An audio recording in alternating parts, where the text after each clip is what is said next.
By sunset, your daughter will know exactly what unemployment costs. Ashley Carter placed the termination folder on the conference table as if she were setting down a dinner bill. Her smile did not reach her eyes. Across from her, Xavier Allen remained seated, one hand resting beside a paper cup of water he had never touched. Brick Foster stood behind Xavier's chair. He was close enough for Xavier to feel the heat coming from his pressed security uniform. Cyrus Fletcher sat near the door with a legal pad turned sideways, while Mason Archer watched from the far end of the room, his arms folded over the company logo stitched across his chest. 4 people had come to fire one night shift technician. That alone told Xavier this meeting was not about attendance, performance, or the information printed on the first page of Ashley's folder. Ashley pushed the pen toward him. Sign the acknowledgement, return your access card, and leave without making this harder for yourself. Xavier looked down at the document. The revocation time printed beneath his employee identification was 6:42 a.m. The meeting had begun at 7:31 a.m. His access had been revoked 49 minutes before anyone had asked for his side. He closed the folder. I won't sign an inaccurate record. Ashley's expression sharpened. You are no longer in a position to decide what is accurate. A few minutes later, Brick escorted Xavier through the production building, past workers who had been warned not to speak to him. At the outer gate, Xavier handed over his access card, crossed the employee parking lot, and stopped beside his aging sedan. Then he made one call. Lock every account they control, he said. I want every one of them gone. The person on the other end paused. Pending council review? Every one. Before Xavier reached the driver's door, 5 senior management accounts changed to a single status. Suspended. Pending council review. If you believe a worker should never be punished for refusing to sign a dangerous lie, like this video and subscribe. 3 weeks earlier, Xavier's days had still followed a pattern so ordinary that no one at Hawthorne Aeronautical Components thought to question it.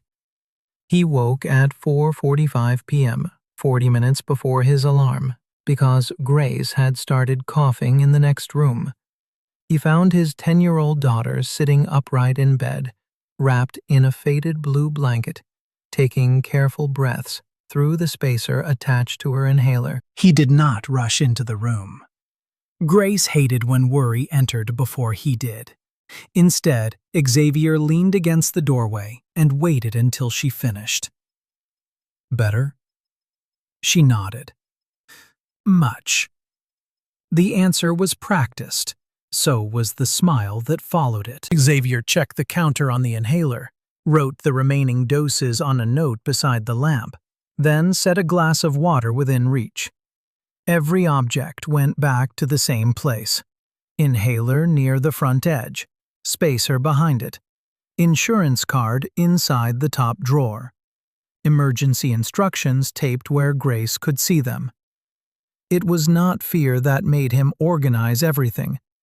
It was experience. Since Grace's mother had died 4 years earlier, Xavier had learned that small systems kept large problems from taking over. School forms went into one folder. Medical receipts went into another. Work schedules were copied by hand and placed beneath a magnet on the refrigerator. Grace's refill dates were marked twice, once on paper and once on the calendar of an inexpensive phone with a cracked corner. At 5:20 p.m., Xavier made grilled cheese sandwiches, checked Grace's homework, and packed his dinner into a plain, insulated bag. His neighbor, Fiona Bradley, arrived before 6 to stay with Grace until morning. Fiona was a retired school secretary with silver hair and the habit of noticing when people tried to hide bad news. "You look tired," she said.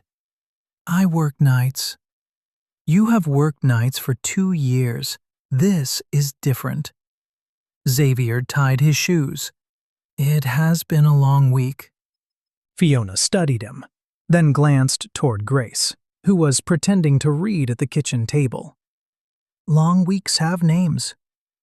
Xavier gave her a grateful smile but offered no name. At 6:30 p.m., he entered Hawthorne's employee lot. The plant stood beyond 2 fences and a row of white security lights, a low industrial building where precision-machined components were inspected, documented, packed, and shipped to larger aviation manufacturers. Xavier had worked there for 18 months. His personnel file described him as reliable, quiet, and unusually thorough. Supervisors used those words as compliments when production ran smoothly. When schedules tightened, the same habits became inflexibility, over-documentation, and difficulty adapting to operational demands.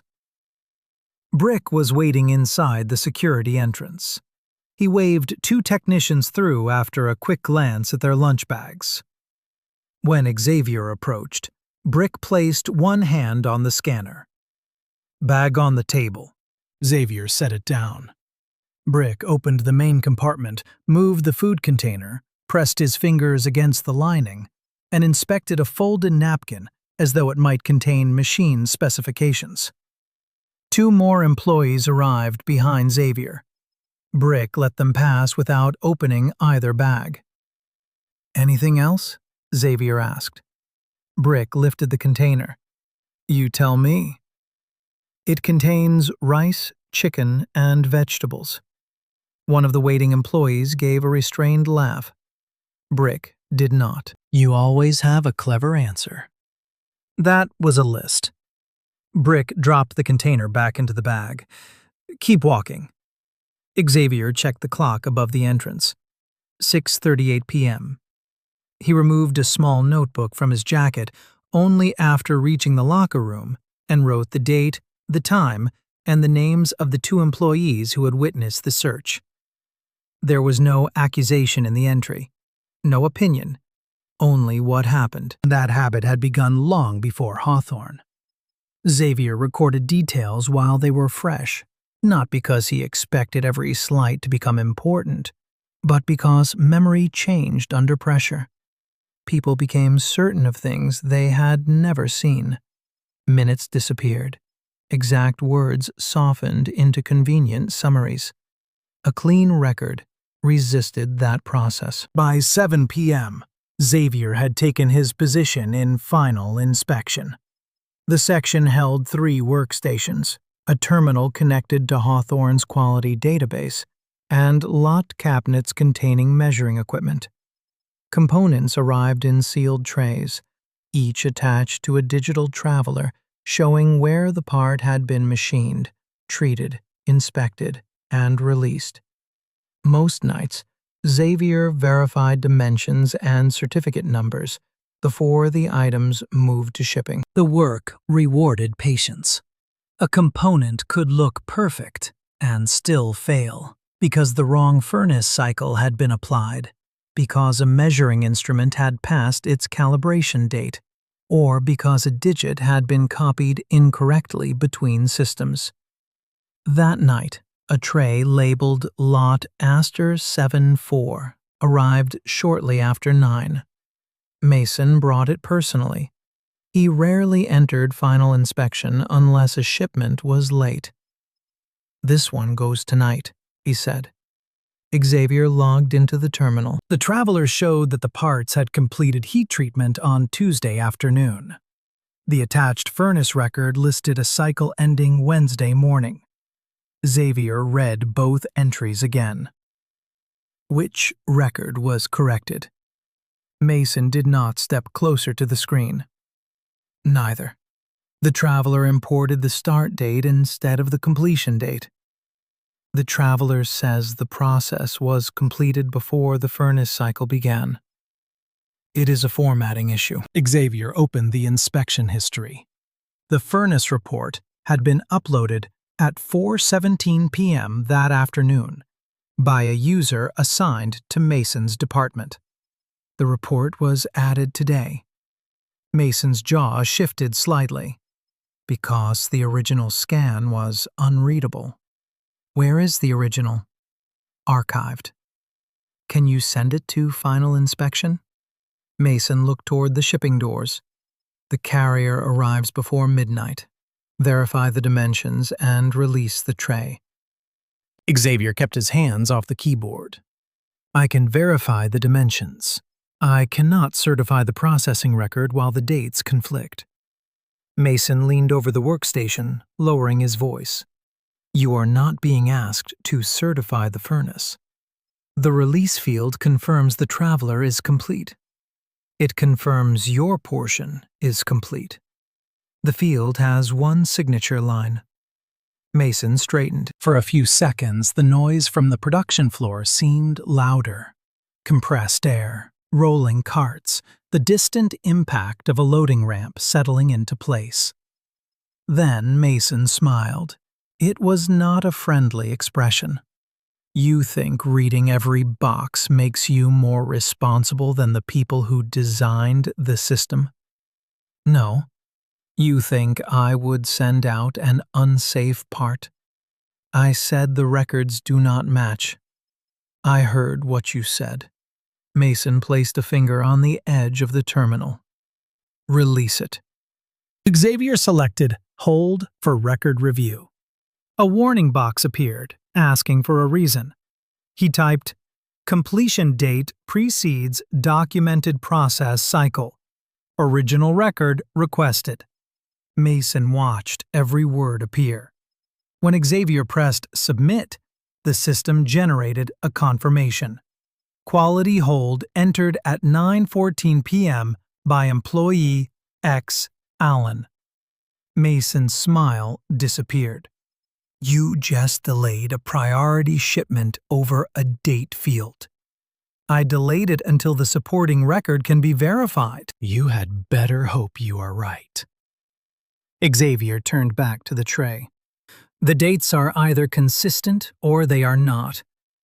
Mason left without another word. At 10:20 p.m., Xavier's access to the furnace archive stopped working. He tried twice, then called the internal help desk. The technician who answered sounded confused. It says your role no longer includes process history review. When was it changed? 10:18? By whom? I only see administrator authorization. Please create a service record. There was a hesitation. For access removal? For the change and my request to identify the authorization source. The technician gave him a ticket reference. Xavier wrote it down. Before the shift ended, Mason returned with Cyrus Fletcher. Cyrus had joined Hawthorne 7 months earlier as Director of Compliance. He favored pale shirts, polished shoes, and sentences that sounded neutral until someone tried to disagree with them. He stopped beside Xavier's workstation and examined the held traveler. We understand you have identified a possible clerical inconsistency. The process dates conflict. Cyrus nodded as though Xavier had confirmed something Cyrus already knew. We reviewed the matter. The underlying treatment was completed correctly. An administrative timestamp populated the wrong field. Has the original furnace record been located? The relevant department confirmed the cycle. Is that confirmation documented? Cyrus's patient expression became thinner. Mason is the department manager. That does not answer the record question. Mason took a step forward, but Cyrus raised one hand. This is where procedure becomes important, Mr. Allen. Your duty is to identify potential discrepancies. Management decides whether those discrepancies are material. Xavier reached for the printed quality manual kept beneath the terminal. He opened to the release procedure and placed one finger beneath the final paragraph. It says, "Unresolved process record conflicts remain on hold until quality assurance documents disposition." Cyrus glanced at the page. "You are reading that provision without its operational context." "Where is the context?" "In management guidance." "Is the guidance written?" Mason exhaled through his nose. Cyrus closed the manual. "You have made your report. We will handle it." "Will the hold remain?" "The hold will be evaluated." "That is not what I asked." Cyrus looked directly at him. "You are very focused on forcing people to answer in the form you prefer." "I am focused on whether my login will be used to release a record I did not approve." For the first time, Cyrus showed irritation. "No one is going to misuse your login." At 11:52 p.m., 12 minutes before the carrier arrived, lot Aster 74 disappeared from Xavier's hold queue. He refreshed the screen. The tray status had changed to released. The release field displayed his employee identifier.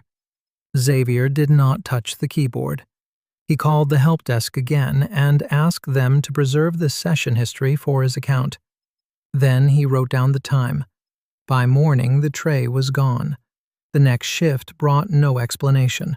Instead, Ashley Carter sent a message requesting that Xavier attend a workplace alignment conversation before clocking in. Her office was located in the administrative wing, where the floors were carpeted and the machinery sounded far away. Ashley offered him coffee, closed the door, and waited until he sat down. "Mason tells me you created an unnecessary disruption last night." "I placed a hold on a record conflict." "He says the conflict had already been resolved." "Not in the system." Ashley folded her hands. "You have a history of treating reasonable direction as a personal challenge." "What history?" "This is not a disciplinary meeting." "Then I would like to understand the purpose." "The purpose is to help you succeed." She said it warmly, almost kindly. Xavier had heard similar phrases used before. They appeared when someone wanted to describe punishment without creating a record of punishment. Ashley continued, "Several managers feel your communication style is rigid. You ask questions in ways that imply wrongdoing. You document ordinary interactions. You create an atmosphere where colleagues believe they are being monitored. I record work instructions that affect my responsibilities. You recorded a security screening. Brick searched my bag while allowing other employees through. That sounds like an accusation." "It is a description." Ashley sat back. "This is exactly the issue. You separate yourself from the human context, then turn every disagreement into evidence." Xavier looked at the folder beside her hand. "Is there a complaint?" "Consider this coaching." "Will the conversation be documented?" "Not unless it needs to be." "May I submit a written response?" Her smile returned. "A response to coaching would be unusual." "Is it prohibited?" "No." "Then I will submit one." Ashley's eyes hardened before her expression recovered. "You should think carefully about whether making this more formal serves your long-term interests." Xavier left with no written warning. Yet, when he checked the scheduling application that evening, his weekend hours had been reassigned.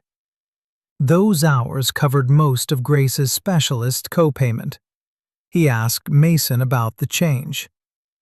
"Production needs." "My weekend line is running." Another technician needed cross-training. Why was I not notified? Mason continued reviewing a clipboard. Schedules change. Only mine? Mason finally looked up. You wanted everything documented. Check the application. The following night, Xavier found that he had been removed from the daily quality briefing. The morning after that, his locker had been opened for a routine inspection, though no other locker in his row carried the bright inspection tag. Brick waited nearby while Xavier checked his belongings. Lose something? Brick asked.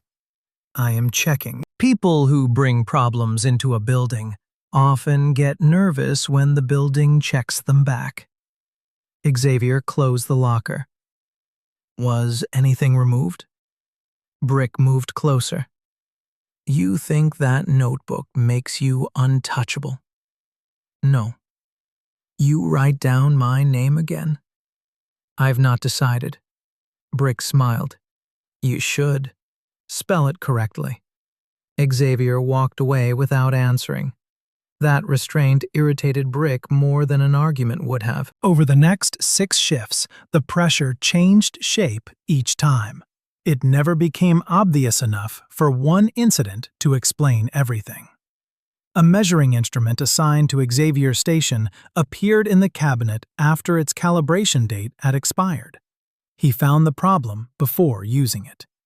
A completed inspection under his identifier appeared with a timestamp from a period when he had been in the employee cafeteria. He submitted a correction request. A supervisor claimed Xavier had refused an assignment, although the assignment message had been sent to an inactive address. Each event could be called a mistake. Together, they formed a direction. At home, Xavier tried to keep that direction from reaching Grace. He helped her build a model bridge from wooden sticks, washed dishes, and listened while she explained why one of her classmates had been removed from the school play. Yet Grace watched him more carefully than he realized. On Sunday afternoon, she found him at the kitchen table, comparing 2 printed work schedules. Are you in trouble? Xavier turned the pages face down. No. You only make that face when someone says the insurance company needs another form. What face? The one where your forehead gets 3 lines. He rubbed the space above his eyebrows. Work is complicated. Did you make a mistake? The question landed harder than anything Ashley had said. No. Grace waited. Did someone else? Xavier considered how much truth a child needed. Some records do not agree. I asked people to check them. And they got angry? They did not appreciate the question. Grace looked at her unfinished bridge. Our teacher says questions help. They usually do. Then why are they angry? Because some people think a question is the same as an accusation. Is it? No, but it can become one if the answer is dishonest. Grace considered that, then pushed a wooden stick toward him. This side keeps falling. Xavier turned back to the bridge. For 20 minutes, the problems at Hawthorne became smaller than glue, balance, and a child waiting for him to make something hold. The quiet did not last. On Monday evening, an email from Cyrus appeared in Xavier's personal inbox before he left for work. The subject line read, Notice of Information Handling Concern. Cyrus claimed Xavier had accessed proprietary heat treatment records beyond the scope of his assignment. The message instructed him not to copy, retain, or discuss company data, while an internal review was pending. Xavier read it twice. He had not copied the furnace file. His access had been part of the inspection roll until Mason removed it. The only records in his notebook were dates ticket references, and descriptions of instructions. He opened the employee handbook from Hawthorne's public portal. Under the reporting section, he found language protecting employees who raised safety or quality concerns in good faith. Then he opened a government page he had saved after the first incident. He did not trust himself to quote statutes from memory, so he read from the document. The Air 21 whistleblower provision, codified at Title 49, United States Code, Section 42-121, prohibited covered aviation employers, contractors, and suppliers from retaliating against employees for providing certain air safety information. Xavier did not assume the statute automatically resolved his situation. Hawthorne's contractual position, the nature of the parts, and the content of his report would matter. A complaint would require evidence. Deadlines would matter. Lawyers would argue over coverage. Still, the document confirmed one thing. Safety reporting was not misconduct merely because management disliked it. He printed the page, marked the source and access date at the bottom, then placed it inside a sealed envelope at home. At work, Ashley met him before he reached the time clock. "Come with me." She led him to a smaller conference room where Cyrus and Mason were already seated. A recorder sat in the center of the table. Ashley pointed to a chair.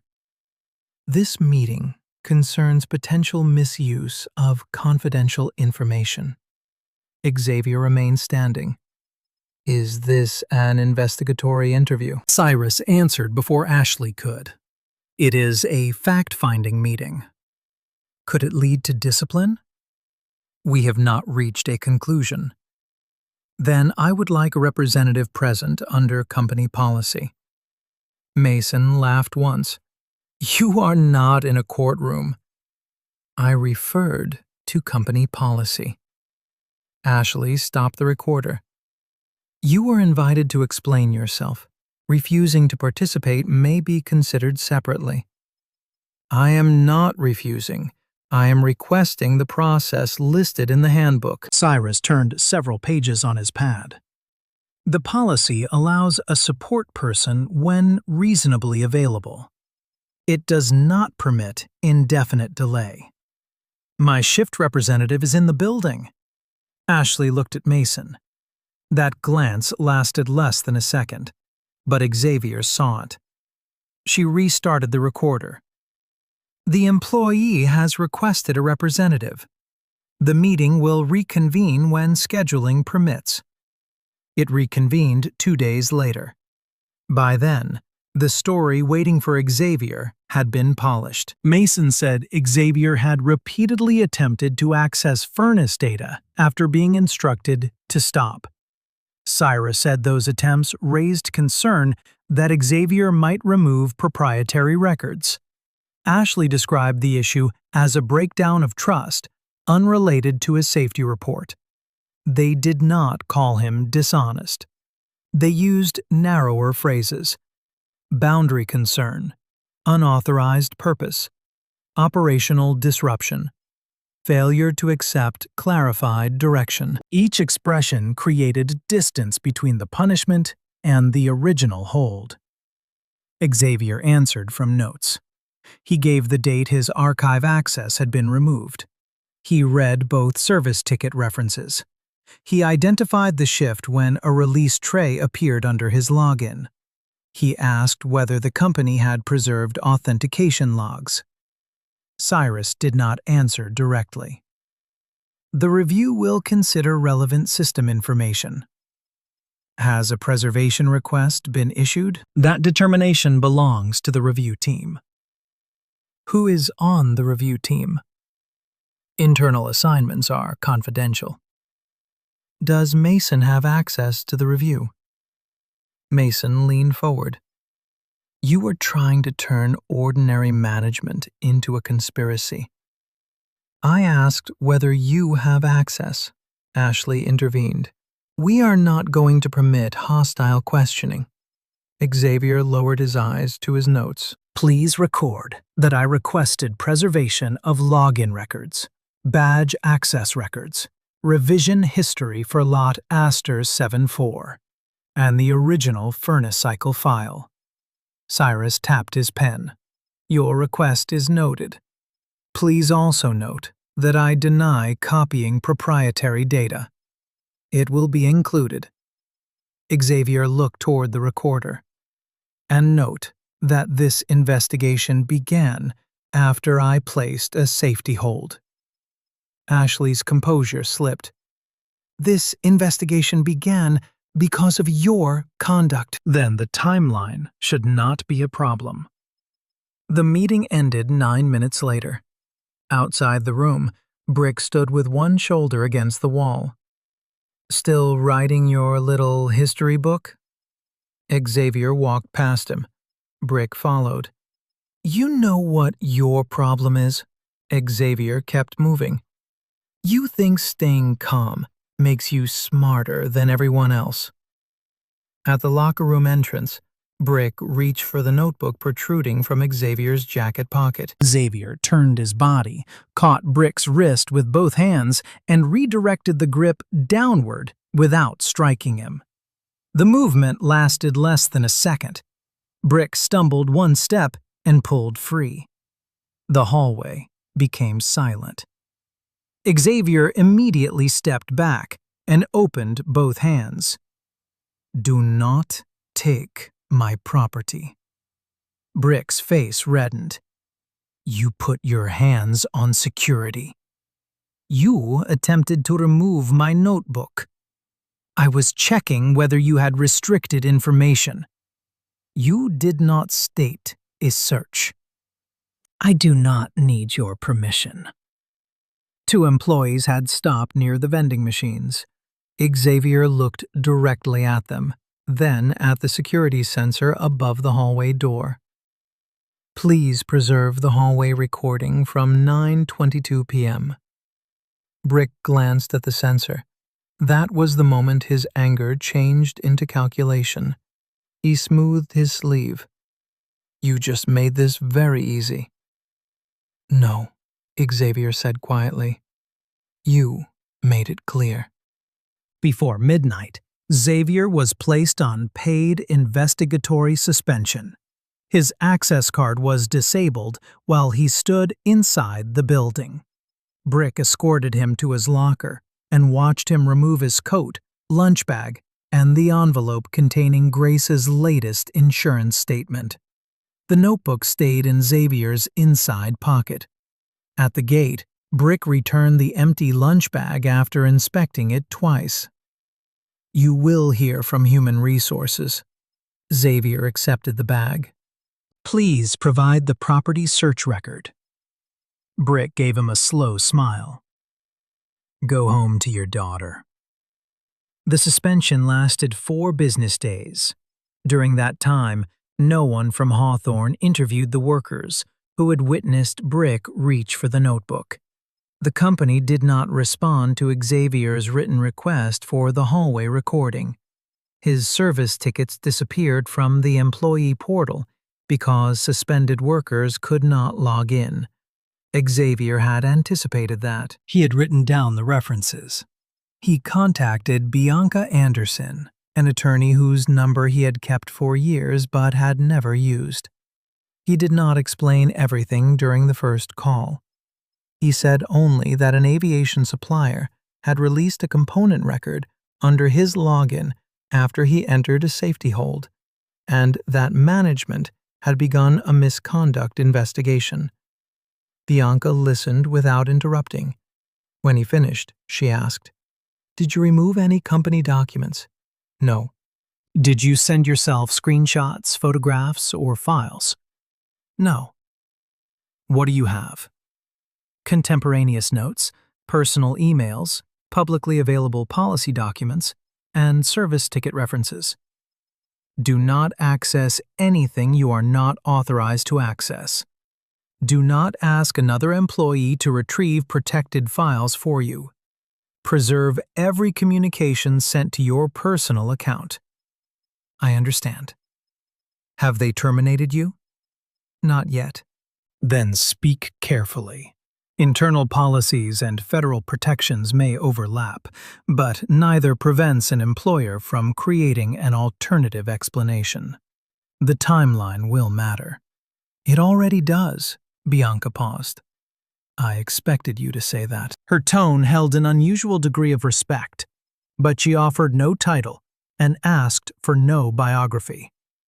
Before ending the call, she instructed Xavier to write a chronology while his memory remained fresh, and to distinguish between what he knew, what he inferred, and what he suspected.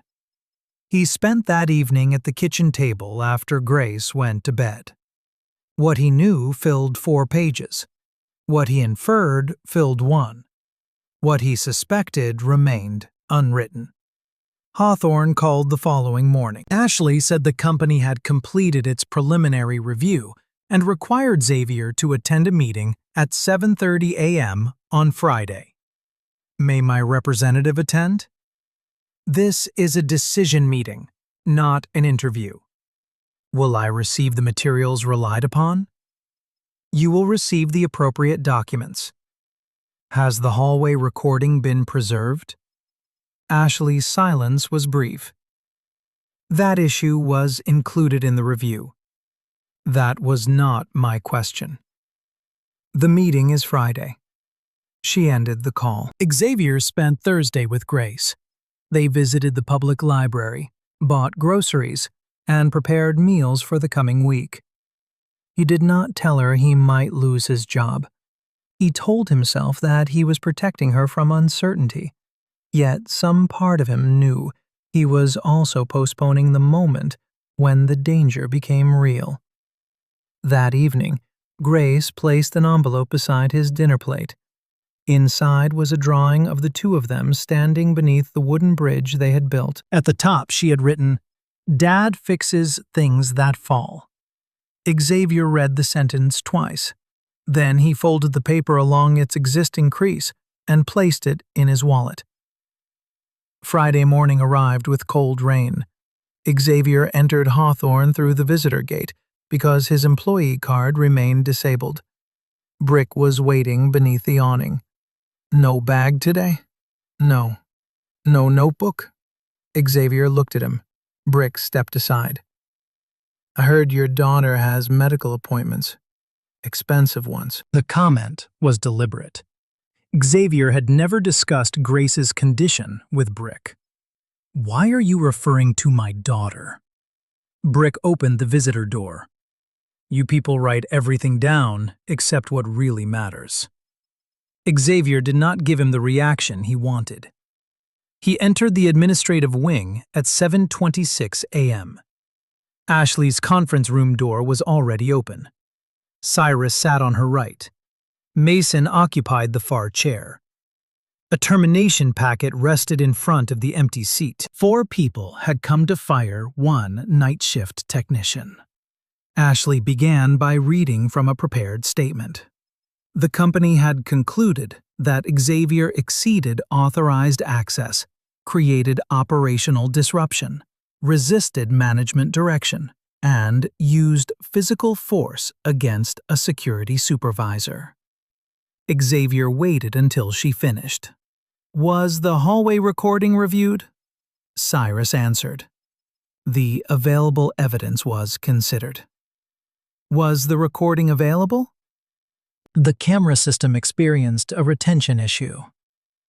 When was the issue identified? That is outside the scope of this meeting. Were the witnesses interviewed? Ashley pushed the folder toward him. The decision is final. Xavier opened it. The document stated that Brick had approached him after observing the possible possession of proprietary information.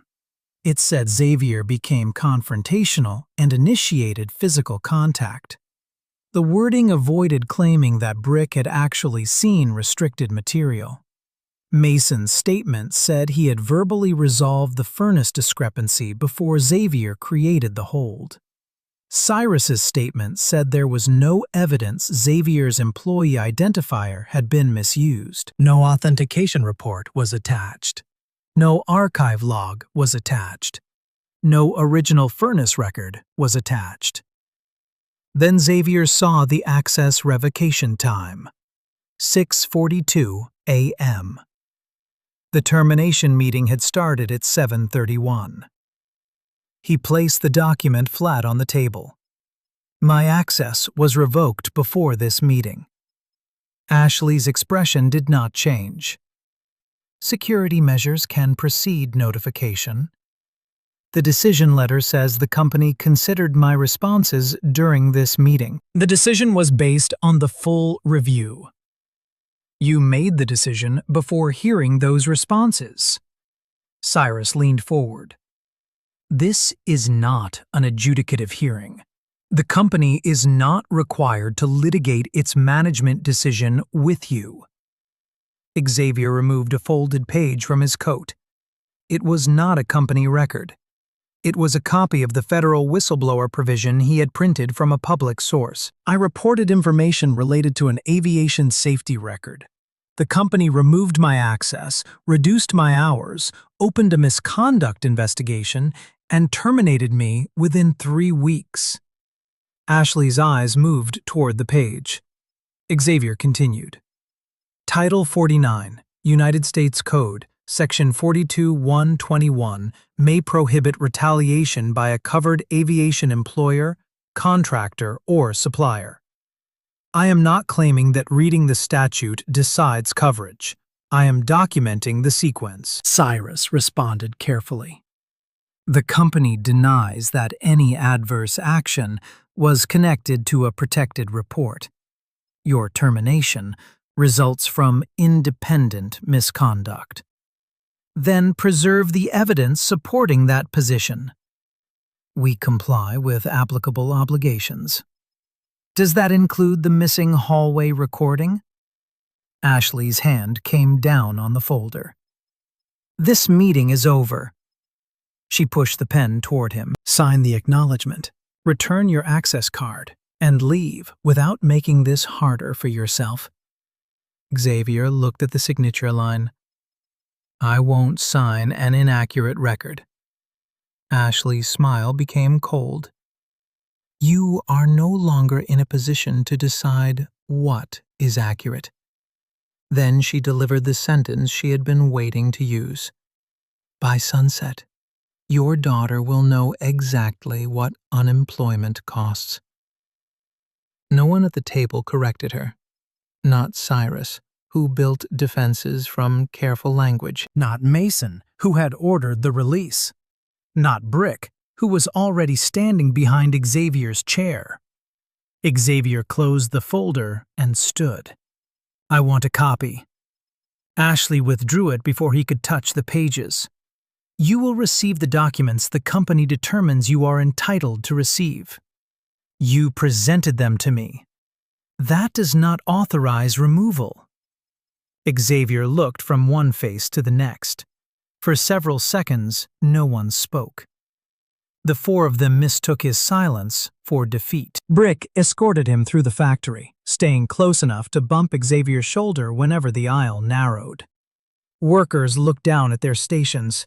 A few watched through reflections in machine guards and dark computer screens. Near final inspection, Xavier saw a new technician standing at his old terminal. Lot Astor 74 no longer appeared on the queue. At the security gate, Brick held out his hand. Card. Xavier gave it to him. Brick bent the plastic between 2 fingers. All those notes, all those questions, and you still leave through the same door as everyone else. Xavier picked up his coat. You should preserve what happened here. Brick laughed. For your lawsuit? For whoever asks next. Outside, the rain had stopped, but water still ran along the edges of the parking lot.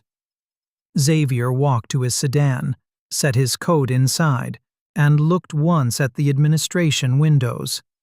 Ashley, Mason, Cyrus, and Brick believed they had removed a troublesome employee. They believed the disabled badge ended his access. They believed the missing recording ended the hallway dispute. Most of all, they believed the authority inside Hawthorne flowed in only one direction. Xavier took out his phone and called a number stored without a name. The person answered after one ring. It happened? Yes. Was the decision issued in writing? They refused to release the packet. Did they terminate access before the meeting? 6:42 a.m. A pause followed. Do you want the standard preservation notice? No. Xavier looked through the rain-spotted windshield toward the building. Lock every account they control. I want every one of them gone. The person on the other end did not ask who he meant. Pending council review? Every one. The first alert reached Ashley while she was still gathering the termination papers. Her laptop rejected her password and displayed a red banner. Suspended. Pending council review. Mason received the same alert at the production office. His override privileges failed. 2 shipment releases froze in place. Cyrus attempted to enter the compliance archive and found that his administrator role had been reduced to read-only access. At the security desk, Brick's supervisor panel went dark. None of them had been fired. Not yet. Their authority had only been contained long enough for someone outside their chain of command to preserve what remained. Xavier drove home before Grace woke for school. He did not see Ashley rush into Edward Kingsley's office with the frozen account notice. He did not hear Mason insist that Xavier must have planted malicious software. He did not watch Cyrus read the notice twice before advising everyone to stop sending emails. Edward, chairman of Hawthorne's board, dismissed the first alert as an information technology error. Then a second document arrived. Notice of Special Committee Review. It ordered immediate preservation of quality records, furnace data, employee access histories, security footage, human resources files, and communications concerning Lot Astor 7-4. It also suspended management authority to alter or delete those materials. Edward reached the signature block. The blood drained from his face. Ashley noticed. Who authorized it? Edward did not answer. He read the signature again, then locked his office door. That is impossible, he whispered. Cyrus stepped closer. Whose signature is it? Edward folded the page before anyone else could see. Someone he believed had surrendered all power inside Hawthorne had just exercised it. And for the first time that morning, the people who fired Xavier Allen understood that they had never known who was sitting across from them. Edward Kingsley kept the preservation notice folded inside his hand until the paper softened at the corners. Ashley Carter stood across from him, waiting for an explanation. Cyrus Fletcher had moved closer to the desk. Mason Archer remained near the door, his face caught between anger and calculation. No one asked Brick Foster to join them. The notice had already stripped him of access to the executive floor. Edward read the signature block for a third time. Xavier Allen. The name itself was not surprising. The authority beside it was Chair, Special Safety Oversight Committee. Authorized Beneficial Shareholder Representative. The language came from Hawthorne's amended governance agreement, a document most employees had never seen and most senior managers had stopped thinking about years earlier. Ashley broke the silence. He is a technician. Edward looked up. He was working as a technician. That is the same thing. No, it is not. Cyrus reached for the folded notice. Edward pulled it away before he could touch it. "What exactly does this committee control?" Cyrus asked. Edward stood and walked to a locked cabinet behind his desk. He removed a thick binder, placed it on the table, and opened to a section marked Emergency Preservation Authority. The provision did not permit Xavier to terminate employees. It did not allow him to decide guilt or impose discipline. It allowed him to trigger an independent review when credible information suggested that product safety records, government contract records, or retaliation evidence faced a risk of alteration. Once triggered, the protocol automatically suspended the affected manager's authority over relevant systems. Independent counsel then had to determine whether continued restrictions were justified. Ashley read the paragraph and shook her head. He cannot use that because he was personally involved. He did not decide the outcome, Edward said. He initiated preservation. He called and said he wanted every one of us gone, and counsel translated that into the action the agreement permits. Cyrus gave Edward a long look. "You knew he had this authority." "I knew he once had it." "Once?" Edward closed the binder. After his wife died, he resigned from daily oversight. He transferred voting administration to a trust office and stopped attending most meetings. I believed the safety committee had become inactive. Mason's voice came from the doorway. "Why would someone like that take a night shift job?" Edward did not answer.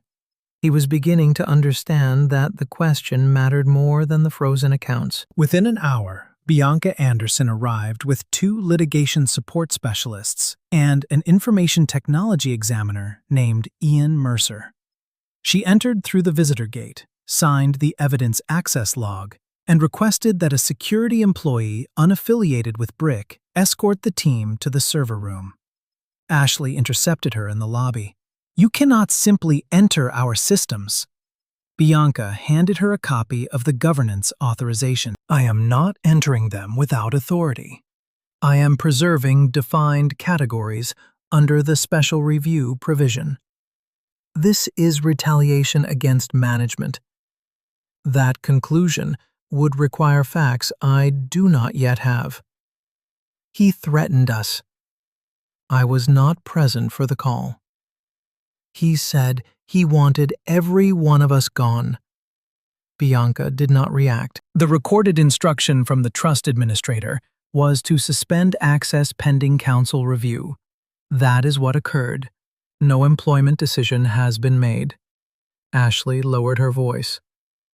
"Xavier Allen manipulated this company." "Then provide documents supporting that position." "You already believe him." "I believe timestamps until someone proves they are unreliable." That answer ended the exchange. Ian began with the quality management server. He created a forensic image of the relevant partitions, calculated verification values, and stored 2 encrypted copies. One remained with Hawthorne under seal. The other went into a tamper-evident evidence container signed by Ian, Bianca, and the company's outside counsel. The first receipt appeared before noon. At 8:43 p.m. on the night Xavier placed the hold, Mason's administrator account had entered the lot Astor 74 record. At 8:51, the account uploaded a furnace document. At 9:14, Xavier placed the quality hold. At 9:27, Cyrus's compliance account viewed the hold and the supporting discrepancy. At 10:18, Xavier's archive permissions were removed. At 11:39, Mason's account opened the release screen. At 11:41, a temporary authentication token was generated under Xavier's employee identifier. At 11:52, the lot status changed from hold for record review to released. Xavier had been inside the cafeteria from 11:36 until 11:55. Badge data and 2 witnesses placed him there. Ian read the sequence aloud in Edward's conference room. No one spoke for several seconds. Mason finally leaned forward. Administrator accounts generate automated entries. That does not mean I personally released anything. Ian kept his tone neutral. That is correct. The log establishes account activity, not who was physically at the keyboard. So this proves nothing. It proves that Mr. Allen's identifier was used through a temporary token created from an administrator session. Can you identify the machine? Yes. Mason's confidence shifted. Ian read the terminal designation. It belonged to the production manager's office. Mason looked at Edward. Other supervisors use that terminal. Then the office access log will matter, Bianca said. The badge reader showed that Mason entered the office at 11:34 and left at 11:58. No other badge registered during that interval. It was not absolute proof. Someone could have entered behind him. A badge could have been borrowed. The door might have failed to record an exit. Bianca made each limitation clear. Then she asked for the security recording from the corridor. The video existed from 11:20 p.m. until 11:38. After that, the file skipped to midnight. 22 minutes were missing. The deletion record pointed to a security administrator account assigned to Brick. Brick was called into the conference room with a union representative present. He denied deleting anything. The system overwrites corrupted segments, he said. Ian asked whether an error report had been generated. Brick said he did not know. Ian read from the server record. At 11:46 p.m., your account selected manual deletion for camera corridor 4. The action required confirmation twice. Brick's representative placed a hand on his arm before he answered. Do not speculate. Brick leaned back.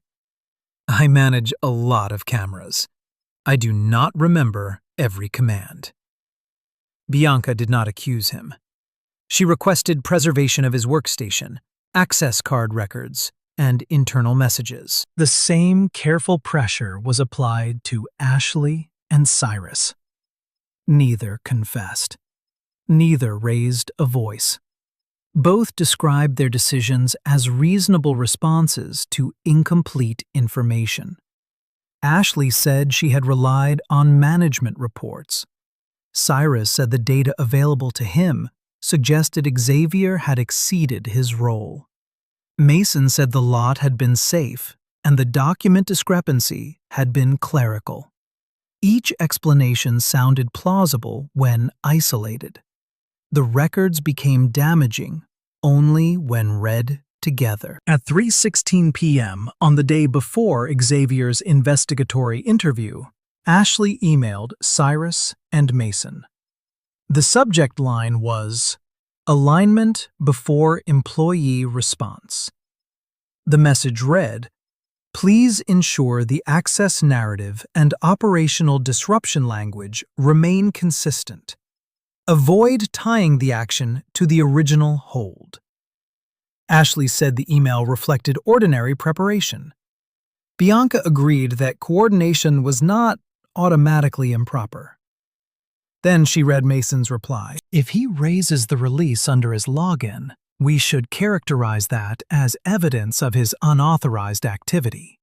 Mason claimed he had assumed Xavier created the release himself. Bianca asked what evidence supported that belief before the interview.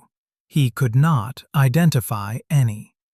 The next message came from Cyrus. We need a basis independent of the protected complaint. The physical incident may solve that if security documents it cleanly. Cyrus argued that protected complaint was generic compliance language. Bianca asked why the phrase appeared before Hawthorne had determined whether Xavier's report was legally protected. Cyrus said he used cautious terminology. No one called the answer a lie. It remained in the record for the committee to evaluate. The hallway incident became harder to resolve. The camera that should have captured Brick reaching for Xavier's notebook had not merely failed to save the moment. Its recording stopped at 9:19 p.m. and resumed at 9:31. 12 minutes were missing. Brick said the camera had experienced intermittent faults. Ian found no maintenance ticket. 2 employees told Bianca they saw Brick reach toward Xavier's chest. One remembered Xavier turning and guiding Brick's arm downward. Neither saw a punch, shove, or attempt to continue the contact. Brick's report said Xavier initiated aggressive physical engagement. It did not say who reached first. The omission allowed Brick to defend the wording while avoiding a direct contradiction. Bianca read the sentence to him. "You did not state that Mr. Allen struck you. He used force. You did not state that he attempted to injure you. He interfered with a security inspection. You did not document an inspection request before reaching for the notebook. I believed it contained restricted information." What specific information? I could not know until I inspected it. The union representative interrupted. He has answered. Bianca closed the report. For the moment, that was true. Xavier did not return to Hawthorne during the first week of preservation. He remained at home, drove Grace to school, and answered Bianca's questions in scheduled interviews.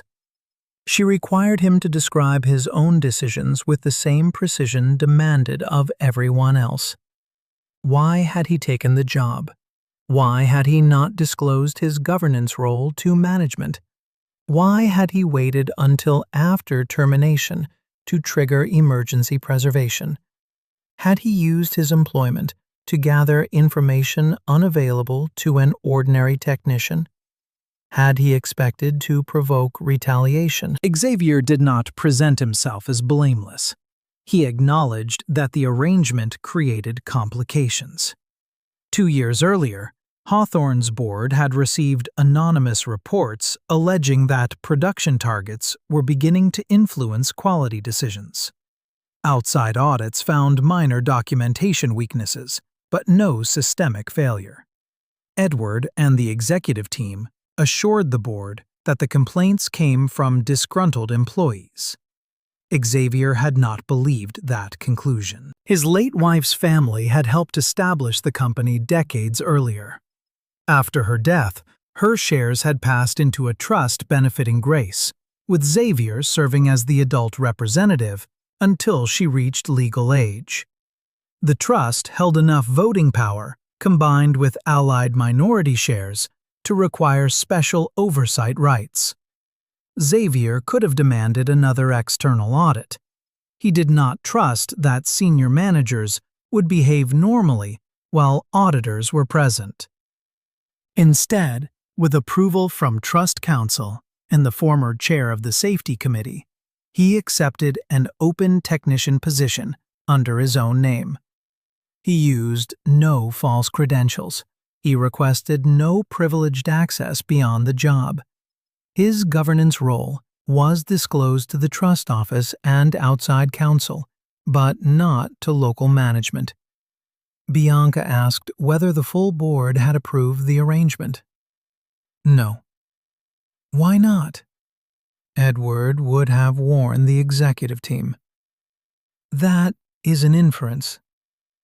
Yes. Do you have evidence? Not when I accepted the position. Do you have evidence now? Xavier paused. I have reasons for concern. That is not the same thing. I know. Bianca wrote the distinction into her notes. She also warned him that the hidden role could weaken public sympathy and complicate legal claims. Hawthorne might argue that he was acting as an owner representative rather than as an employee when he gathered information. Xavier accepted the risk. I did the work. I followed the same rules.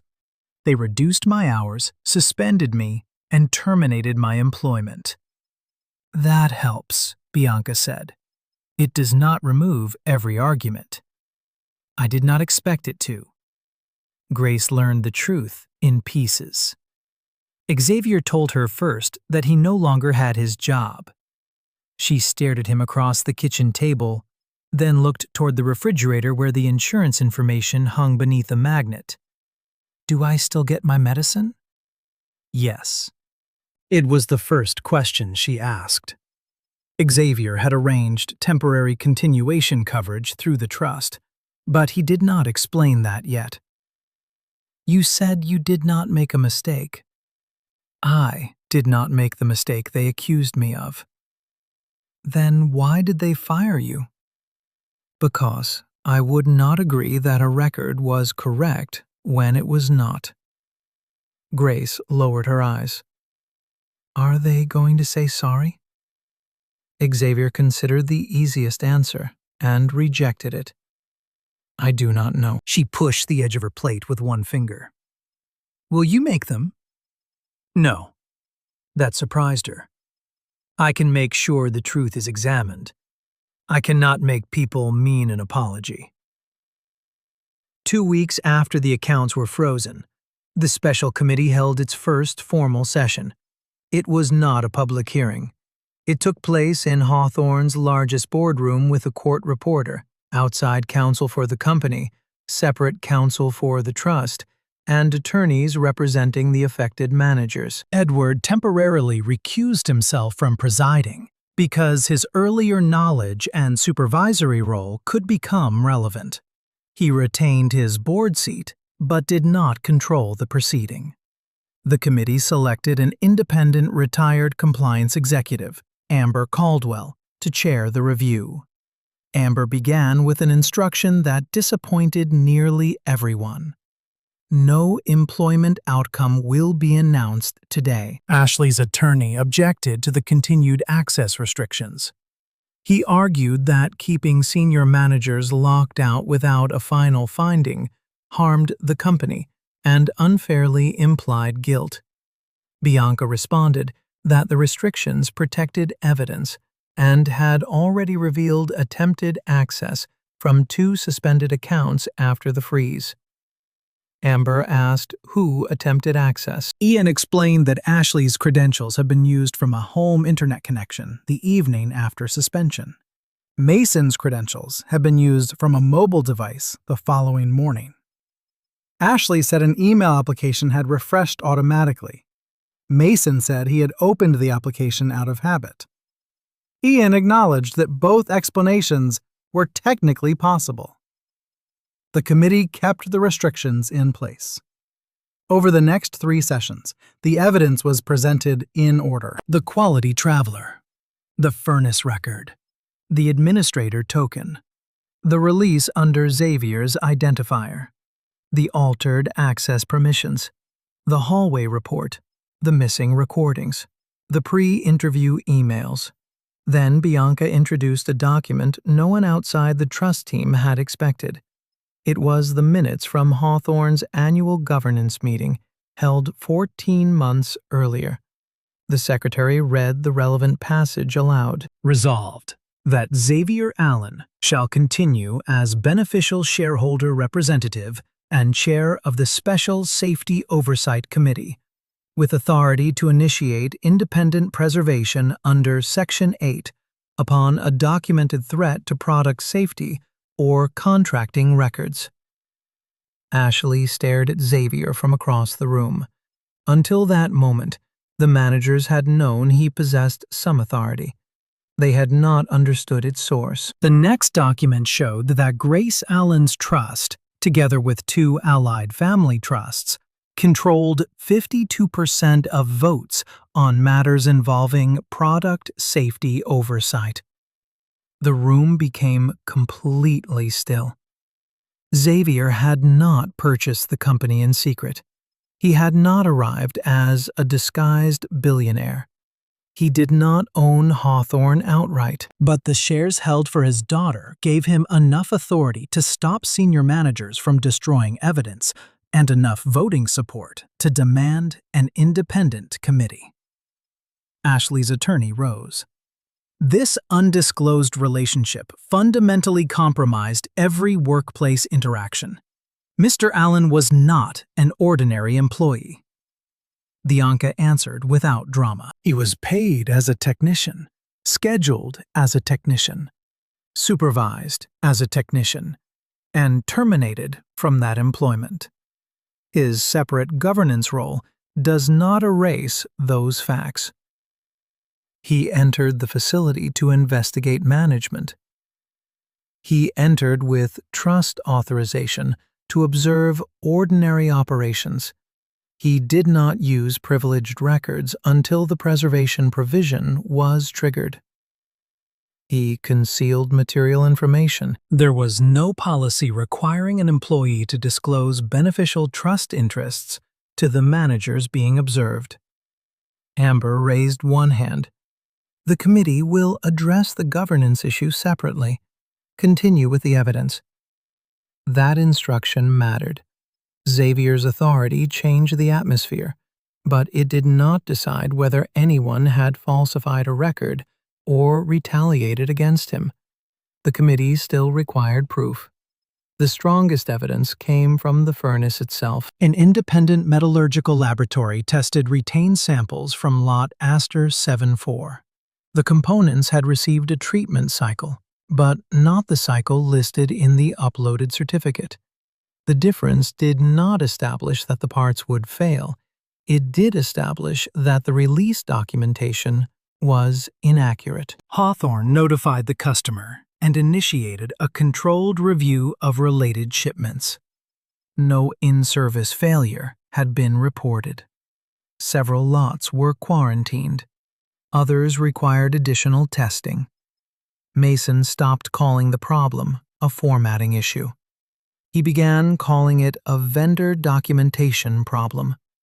Then Ian recovered a deleted draft from Mason's workstation. The draft certificate had been created before the vendor's final report arrived.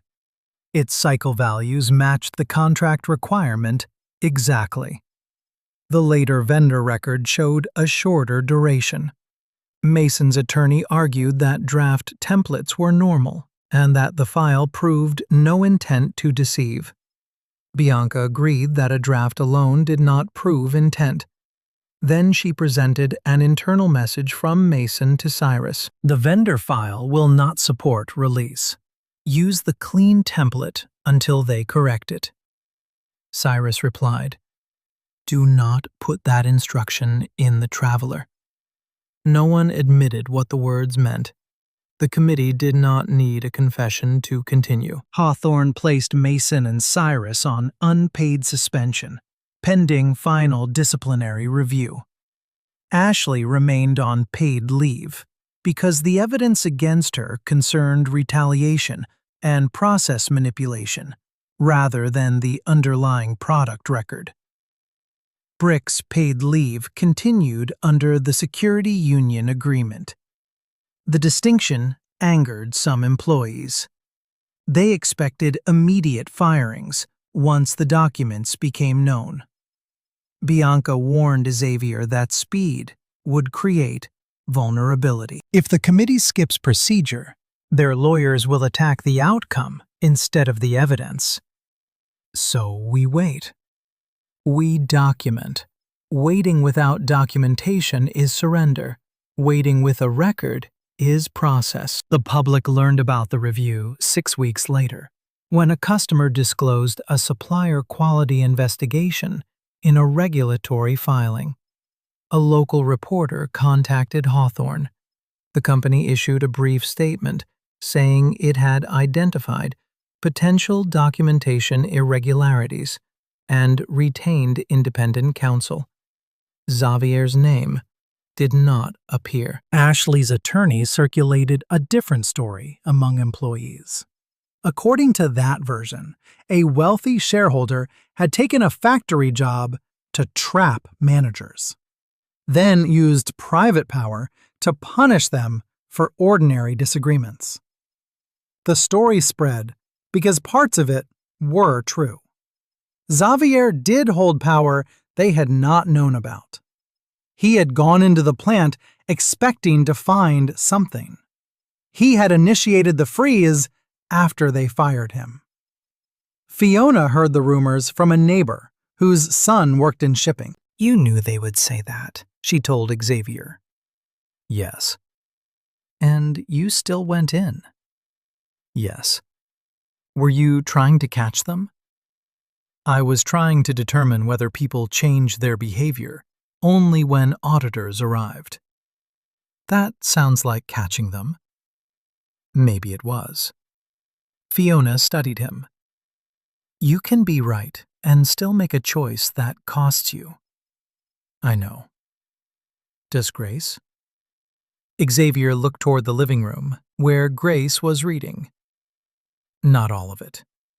Fiona lowered her voice. Then, do not let the company tell her who you are before you do. That evening, Xavier showed Grace the trust documents in language she could understand. He explained that part of Hawthorne belonged to a trust created for her after her mother died. He told her he had taken the factory job because he wanted to know whether the company was building things safely. Grace listened with her arms folded. So, you were the boss? No. Could you fire them? No. I could stop them from changing records while other people investigated. She considered that. Then why did you say you wanted every one of them gone? Xavier almost smiled. Because I was angry. You said anger makes people careless. It does. Were you careless? Yes. The admission seemed to satisfy her more than an excuse would have. Are they all gone? Not yet. Some may return. She frowned. That does not sound fair. Fairness and procedure are not always the same thing. Which one wins? Usually, neither wins completely. The administrative review continued for 4 months. During that time, Hawthorne's lawyers argued over document access, employee privacy, union protections, and the scope of the safety committee's authority. The company notified federal contracting officials and aviation customers of the affected records. A government investigator requested copies but made no public announcement. Xavier filed a whistleblower complaint within the applicable deadline through counsel. The filing alleged retaliation connected to his safety report. Hawthorne denied the allegation and argued that he had been terminated for independent misconduct. The dispute did not proceed directly to trial. There were interviews, document requests, and settlement discussions. Lawyers used words such as potentially, arguably, and subject to further review. No one promised Xavier a criminal case. No prosecutor asked him whether he wanted to press charges. He offered his evidence and agreed to cooperate if an agency requested it. 7 months after the firing, Amber's committee issued preliminary findings. Mason had authorized release of a lot with unresolved documentation and participated in creating a misleading record. Cyrus had failed to preserve independence in the compliance review and coordinated language designed to separate discipline from Xavier's safety report. Ashley had approved a termination process before hearing Xavier's final response, and used information concerning Grace's medical needs in a manner the committee called inappropriate, retaliatory in appearance, and inconsistent with company policy. Brick had prepared an incomplete incident report and could not account for 2 manual video deletions made through his administrator credentials. The findings were not criminal convictions. They did not determine every disputed fact. They were enough for employment action. Mason was terminated after the committee completed the required review. His attorney announced that he disputed the findings and would pursue contractual remedies. Cyrus resigned before final discipline. Hawthorne agreed to provide only dates of employment and position in response to outside reference requests. The separation agreement remained confidential except for disclosures required by law. Ashley received a lengthy, unpaid suspension, lost authority over retaliation investigations, and returned months later in a reduced advisory role, while her own employment claim remained in mediation. Brick was suspended without pay for 6 weeks and removed from systems administration. The union successfully challenged one portion of the discipline because Hawthorne had failed to follow a notice requirement. He returned to a different facility, pending further review. The outcome satisfied almost no one. Workers asked why Ashley returned. Managers asked why Brick had been transferred instead of dismissed. Shareholders asked why the board had allowed any of it to happen. Edward survived the first vote to remove him. He did not survive the second. He resigned as chairman 11 months after Xavier's termination, but retained a non-voting advisory position for the remainder of his contract. His resignation statement referred to governance disagreements and did not mention Xavier. Hawthorne entered a settlement with Xavier. The company restored his lost wages, covered continuation of Grace's medical insurance, reimbursed a portion of his legal expenses, and removed the misconduct findings from his personnel record.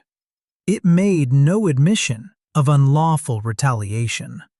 Xavier did not return to the night shift. He accepted a limited oversight role for 18 months, with no authority over daily personnel decisions. His task was to monitor implementation of the committee's recommendations and report directly to the restructured board. The policy changes looked impressive on paper. Quality holds could no longer be removed by the same department that created the disputed record. Temporary authentication tokens required two-person approval. Security video deletions generated automatic notices to outside information technology staff. Retaliation investigations involving senior managers had to be reviewed by independent counsel. Hawthorne announced annual training. Employees received new posters. Managers signed acknowledgments. Whether the rules would be followed after attention faded remained uncertain. On Xavier's first morning back, he entered through the same security gate where Brick had searched his lunch bag. A new guard checked his identification, compared it to the visitor list, and waved him through. No one gave him a special entrance. That was his choice. In final inspection, the workstation had been replaced. The technician who had taken his position looked nervous when Xavier approached. "I did not know what they were doing," the man said. Xavier stopped beside the desk. "You do not need to explain your employment to me. They told us you caused the shutdown. The records caused the shutdown." The technician glanced toward the quality manual. "They changed the release procedure." "I saw. Will it work?" Xavier looked at the dual approval field on the screen. "It will work when people refuse to treat it like decoration." He left without asking who had supported him and who had remained silent. That accounting would have created another hierarchy, one based on courage measured after danger had passed. Grace's life returned to something close to normal. Her prescriptions arrived on time. She completed the school year. The wooden bridge remained on a shelf in the living room, one side slightly crooked, but still standing. On the anniversary of Xavier's firing, Hawthorne mailed a formal apology. It acknowledged that the termination process had failed to meet company standards. It did not say the word retaliation. It did not identify Ashley, Mason, Cyrus, or Brick. Grace read it at the kitchen table. "This is a very long way to say they were wrong." Xavier folded the letter. Yes. "Are you keeping it?" Yes. "Why?" Because incomplete records become useful when people later claim nothing happened. She smiled. "You still write everything down." Almost everything. That same evening, Bianca called with an update. The Federal Review remained open. Investigators had requested additional supplier records covering 3 previous years. No charging decision had been made. Hawthorne continued to cooperate through counsel. "There is one more issue," Bianca said. Ian had completed a secondary recovery from an archived backup server scheduled for disposal. The system contained fragments of the missing production office recording from the night Lot Aster 74 was released. Most of the footage was corrupted. 9 minutes remained unreadable. The recovered section showed Mason entering the office alone. It showed Cyrus arriving 7 minutes later. It showed both men leaving before midnight. Then, near the end of the file, the office door opened again. A third person entered without using a badge. The figure remained outside the clearest part of the image.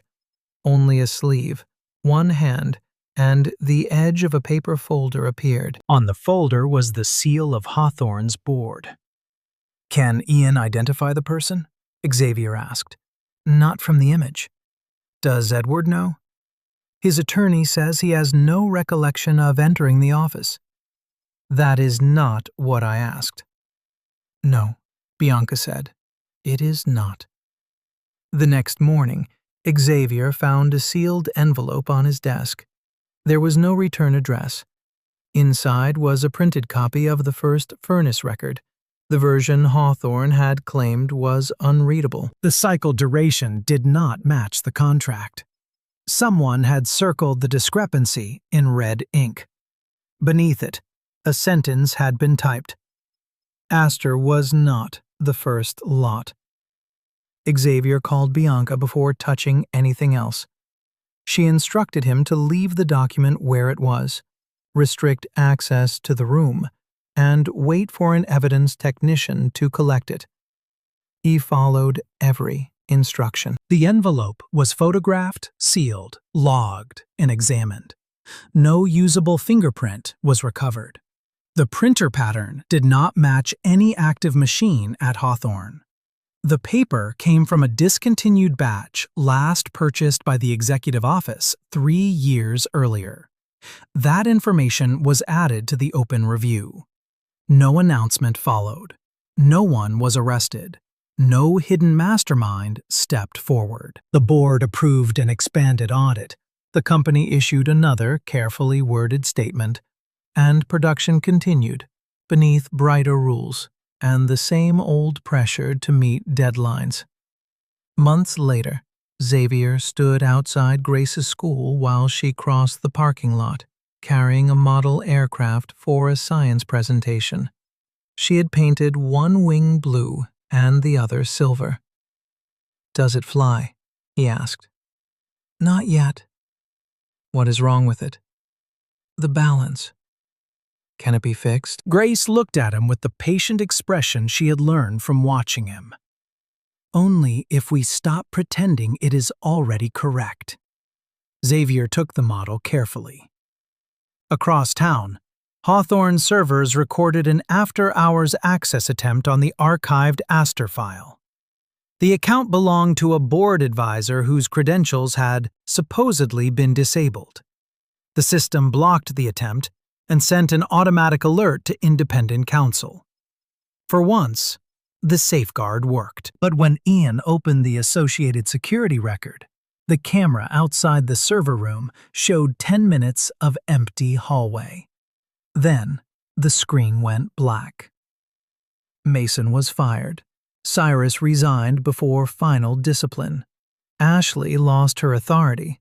Brick was suspended and transferred, and Edward Kingsley was forced out as chairman while the federal review remained open.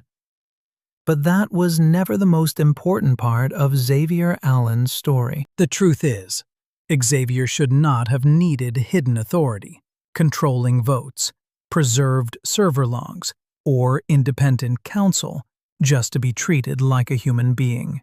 He should not have needed power before his questions mattered.